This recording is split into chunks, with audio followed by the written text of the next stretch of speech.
And I think that we can get so used to, well, this is just the way it is. We can tell ourselves, well, this is just how my life is. This is the patterning of my life. I don't get to have support. And you know what? That's a damn pattern that you can choose to break, because maybe that has been your life to that point, but it doesn't mean that has to be your future. And so you have to be willing to do something different, to find different results for your life.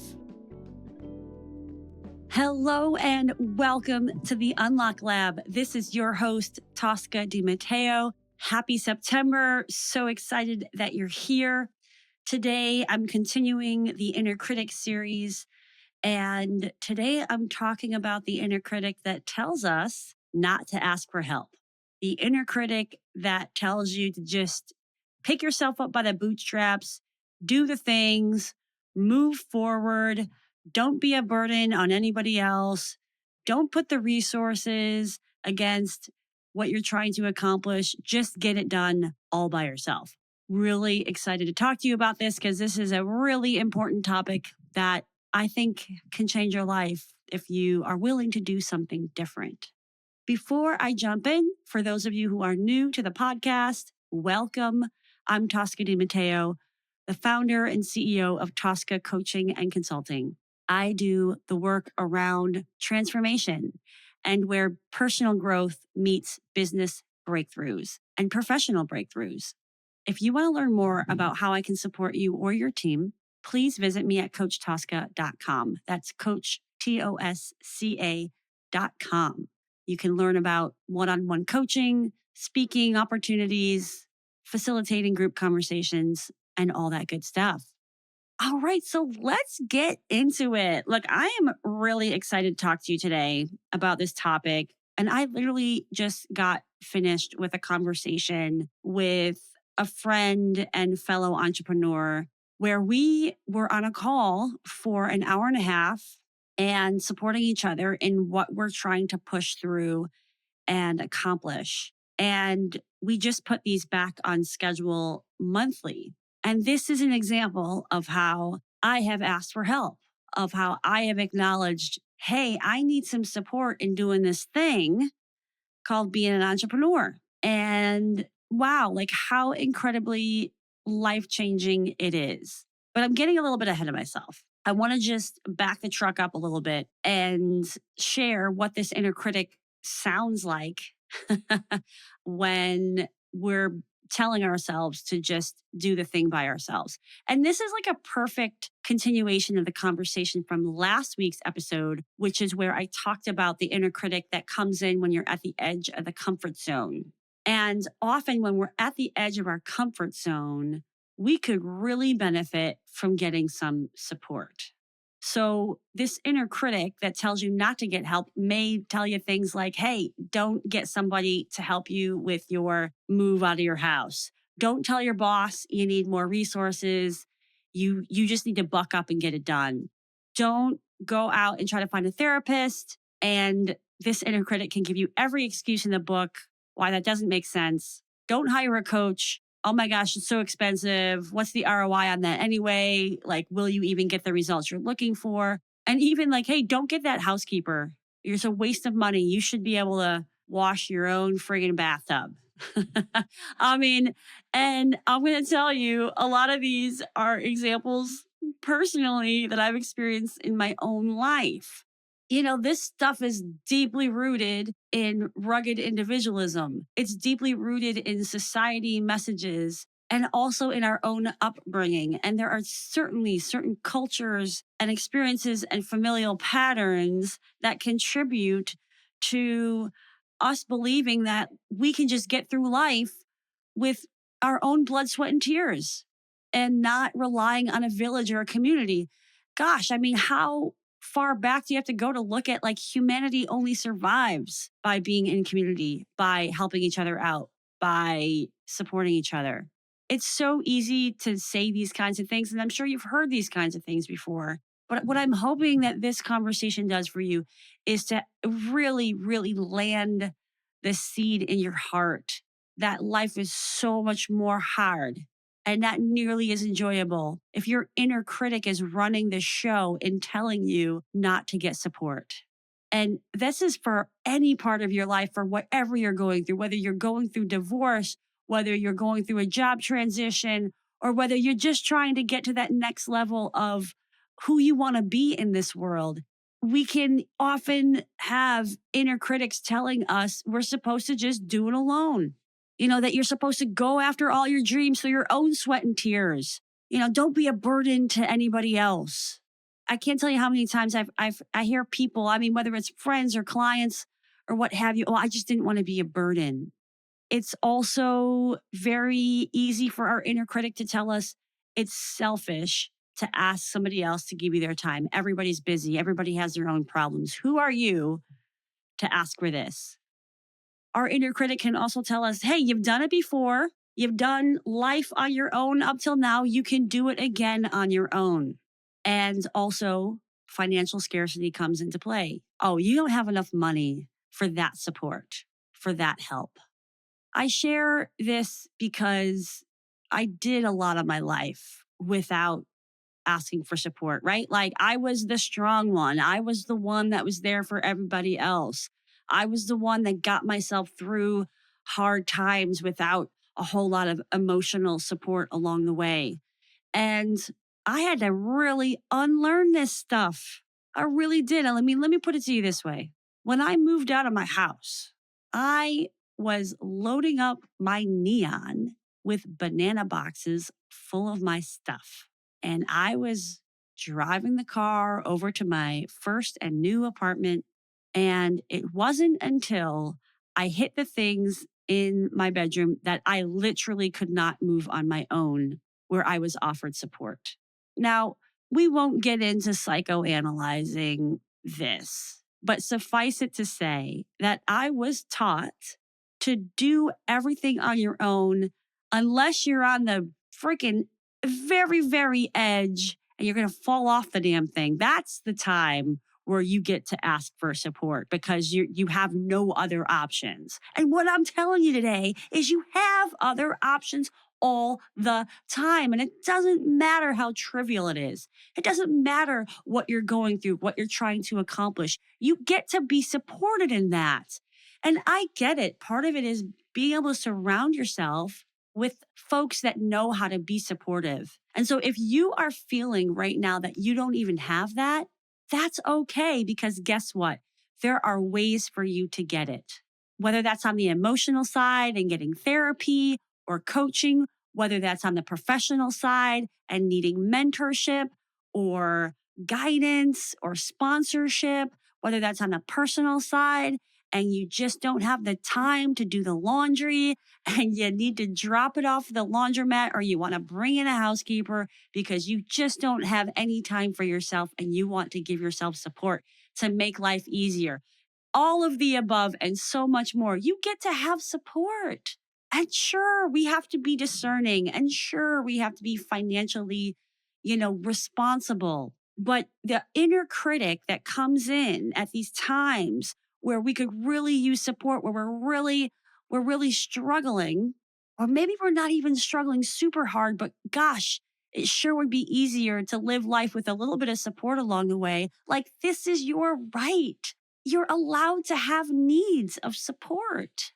As always, with inner critic work, we have to ask ourselves, what is the lie that our inner critic is telling us? And when it comes to finances, for example, our inner critic is usually completely wrong about what is financially feasible. What we have to do in this particular case is actually look at our finances and actually look at the truth. What can I afford? What actually different choices could I make to be able to give myself the support I'm looking for? But a lot of people that come to work with me are afraid to look at the truth because their inner critic has been telling them a lie about that narrative for so long that they're afraid to find out that it is true or that it's even worse. And I would say 9.9 out of 10 times when they do the work to look at the truth of their finances, it's actually way better than they think. Finances are a huge reason why we don't give ourselves what we need when we actually need something that requires a financial investment. That's just the hard truth that we have to look at. The other truth that our inner critic doesn't tell us is that the people that care about you love opportunities to help and support you. They may not be coming up to you and saying, "Hey, how can I support you? What help do you need?" No. But when you tell them, "Hey, I could really use this support, or I could use your help with this, technology problem that I have," they will be really happy to be able to be of service because everybody wants to feel needed. This is just our humanity. And so when we deny ourselves asking for support, we deny others the opportunity to feel joyful and good about helping somebody else. Because helping other people actually is a great way to combat loneliness, to combat depression, and all these types of things. The other truth about getting support is that you abandon yourself when you don't give yourself what you need. And I want to say this one again because it's really important. You abandon yourself when you don't give yourself what you need. So, whether that's you need some space, you need a friend to cry on a shoulder with, whatever comes up for you, that when you don't give yourself what you need, you're actually saying, "I'm less important than anybody else." You're abandoning yourself. The other truth about getting support is that, yeah, you may be able to achieve what you want without it, but at what sacrifice and at what other cost? Maybe it takes you 5 years longer to achieve the thing. Maybe it takes a whole lot more of an emotional toll for you to get through the thing. Maybe it costs you in other ways. Maybe it's your health. Maybe it's actually financial that you're not really adding up to see how it's costing you in other ways. Another truth about getting support is that the inner critic is likely trying to protect you from rejection and not actually protecting you from getting what you need because it can feel vulnerable to say to somebody, "I need you right now." It can feel vulnerable to say to somebody, "I'm struggling." It can feel vulnerable to say, "I don't know the answer to this and I don't know how to figure it out." Our inner critics, one of their primary roles is to be our safety department, and putting ourselves out there vulnerably and saying, "Hey, I need something," and then being rejected can be devastating. And also, it's okay if you get rejected. You can handle it. And what a blessing that somebody can say, "I actually can't be there for you right now." Because otherwise, they might get into resentment or they just don't have capacity and you're just not feeling good about it. It's okay if you ask for something and don't get it because that just means you're meant to get it from somebody else. And the other truth about getting support is that if we don't give ourselves permission to get what we need, it can be a lonely, lonely road to go it alone. It can be a lot more challenging and sad and difficult to walk the path without somebody beside us. And I think that we can get so used to, well, this is just the way it is. We can tell ourselves, well, this is just how my life is. This is the patterning of my life. I don't get to have support. And you know what?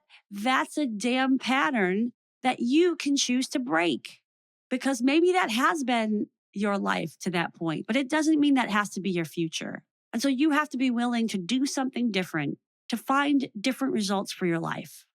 In my own life, like I said, this has been something that I've been taught at a very young age. It's been reinforced in many different ways. And that certainly also came into play when it came to building my business. I denied giving myself business support for years, meaning financial influx of cash, because I was afraid to use any savings for building this business. I thought, well, I had to build the business first from nothing. And then once I started making money, then I could spend on the business.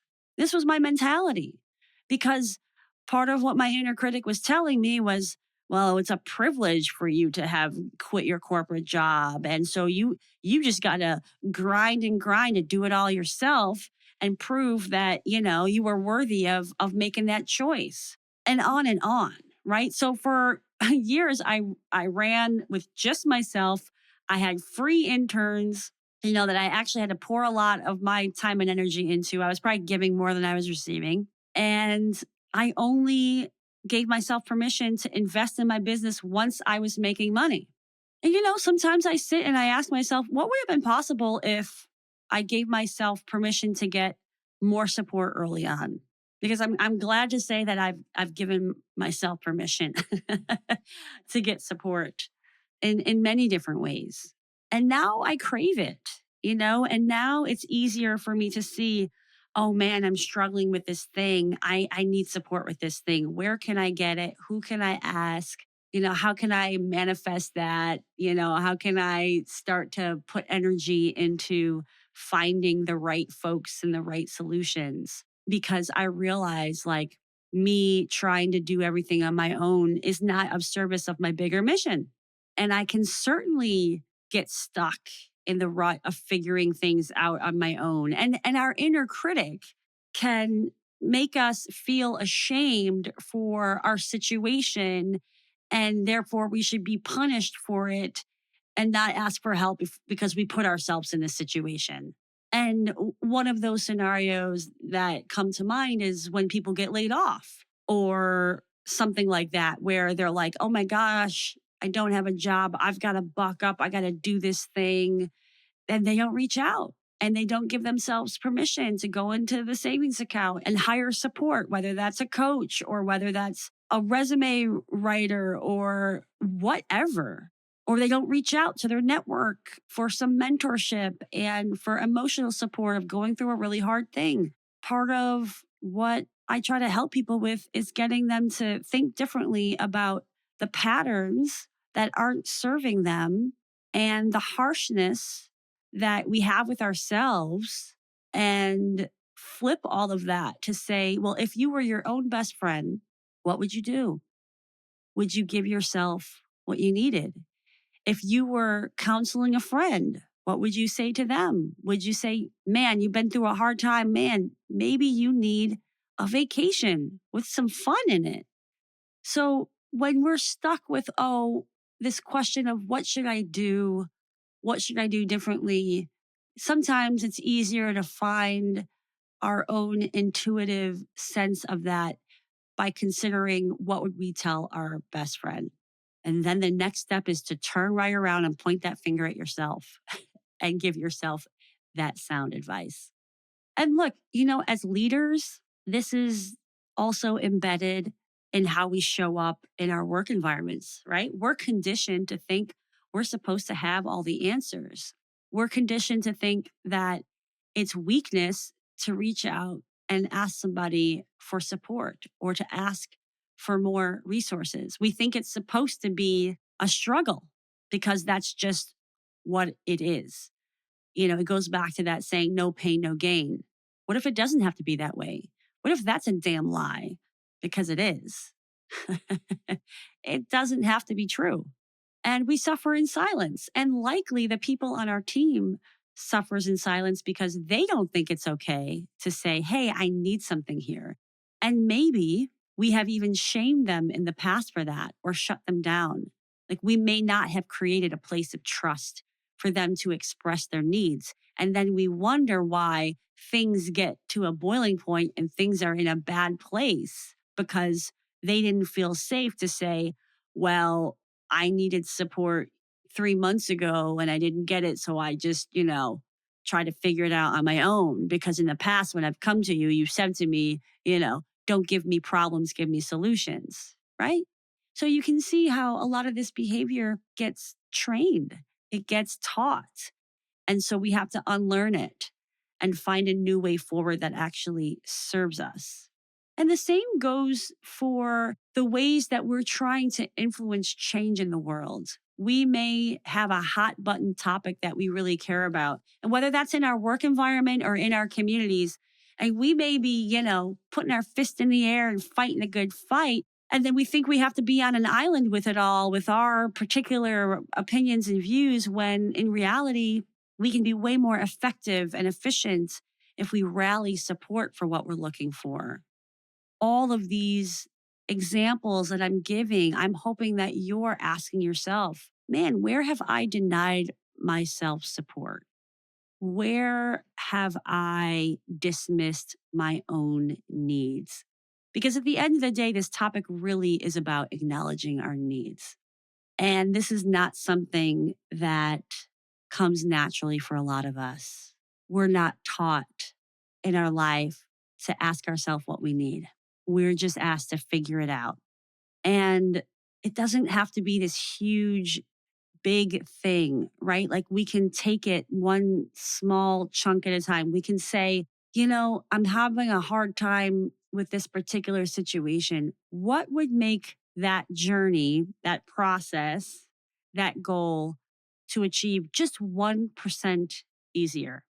What would make it 1% easier? And that's another way to ask yourself what your need is. I'm often advising my clients to start asking themselves, what do they need at the start of each day? Because this helps us to get used to honoring that we actually have needs and it's okay to have needs and it's very human to have needs.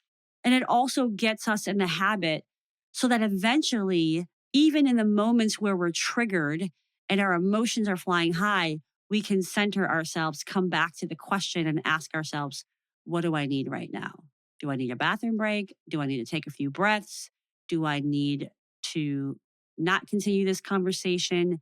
Do I need to forgive myself? Do I need to ask for something for the other person?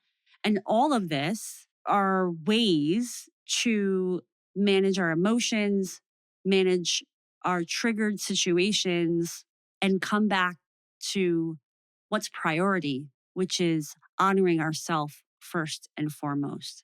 And it's not lost on me that we're coming up on a season that can be really tough, right? Between going after our year end goals, having a major election here in the US, the holiday season, and whatever else you have going on this fall, I'm imploring you to ask, what is it you want to do differently this season as it relates to shifting your relationship with the inner critic that tells you in one form or another, it's not okay to ask for support? What do you want to do differently? Do you want to invest in your personal growth?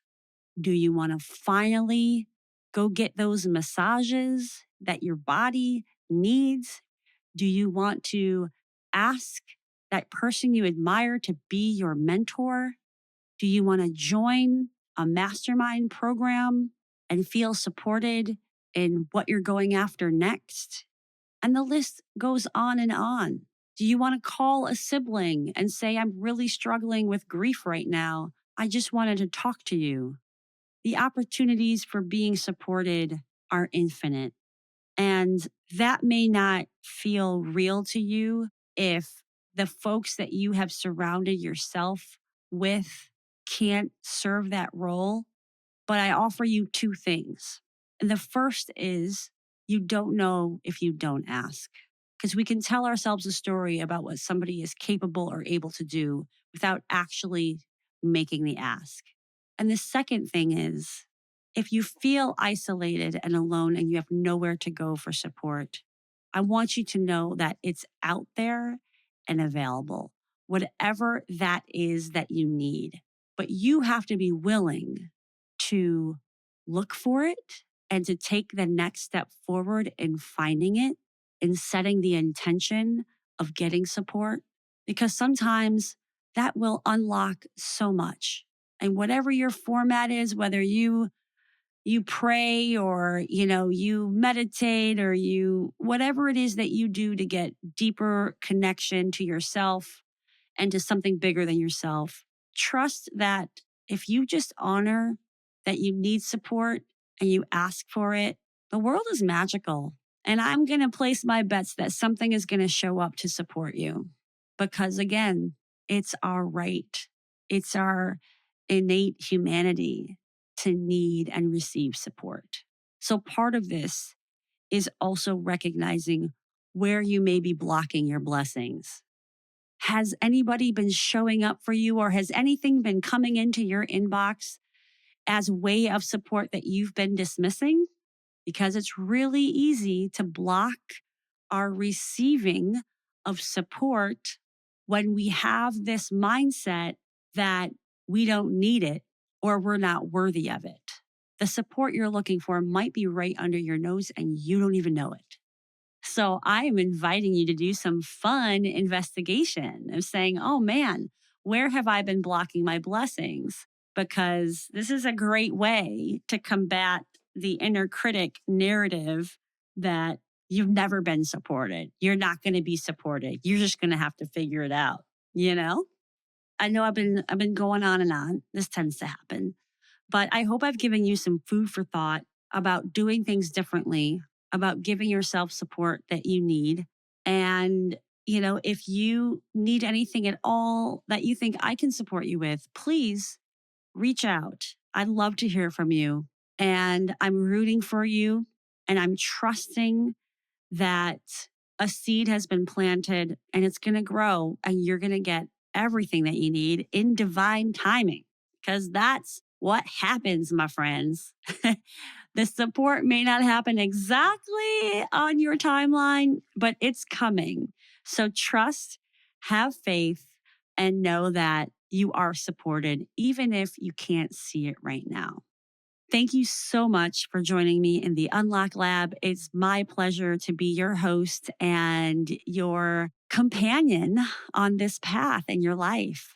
And if you found this to be helpful and supportive for you, I would love for you to rate and review this podcast, follow this podcast on your favorite platform. It would mean so much because it would mean more people will get to hear these lessons about life and how we can kind of make it just a little bit easier and more enjoyable. All right. Well, I guess that's where I'm at for now. I hope you tune in next week for an incredible guest interview that ties in with this topic around getting support and finding community in that journey. Thanks again for joining, and ciao for now. See you next week.